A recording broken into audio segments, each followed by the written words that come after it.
আসসালামু আলাইকুম। সিলেট ও বছরও বন্যা হওয়ার আশঙ্কা আছে।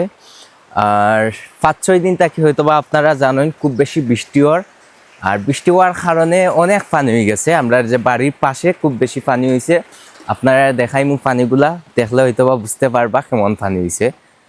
আপনারা যদি লক্ষ্য করেন তাইলে আমার যে ফিসে দিয়ে আপনারা দেখতে পাররা খুব বেশি পানি হয়েছে। আর আমি যেহেতু চাদর উপরে থাকি ভিডিও করিয়ার লাগে তেমন একটা পানি বোঝা যান না, বাট নিচে থাকি যদি আপনি দেখেন তাইলে বুঝতে পারবা এখানে কতটুকু পানি আছে।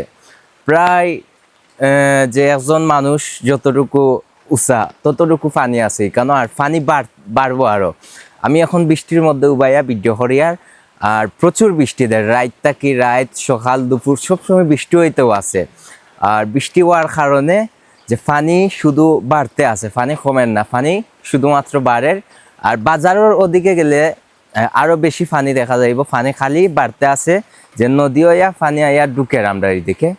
আর আশঙ্কা হয়তো বা বন্যা হয়ে যেতে পারে, আল্লাহ হেফাজত করতা সবরে বন্যা থাকি, আপনারাও দোয়া করবা। আর আমি শুনিয়ার আর কি নোয়াখালী হাতিয়া ও জায়গাগুলোত বন্যা হয়েছে, সবে দোয়া করবা তারারেও আল্লাহ হেফাজতে রাখতা। সব বন্যা কবলিত এলাকার দিকে আপনারা আগুয়াই আইবা, সহযোগিতা করবা। আর সবে দোয়া করবা যাতে আল্লাহ আমরারে হেফাজতে রাখুন, সিলেটবাসীর হেফাজতে রাখুন। আর নোয়াখালী হাতিয়া সারা বাংলাদেশ সব জায়গা, যে জায়গাগুলো বন্যা হওয়ার আশঙ্কা আছে ও জায়গাগুলির আল্লাহ হেফাজতে রাখুন। আর সব ভালো থাকবা। আল্লাহ হাফেজ। আসসালামু আলাইকুম।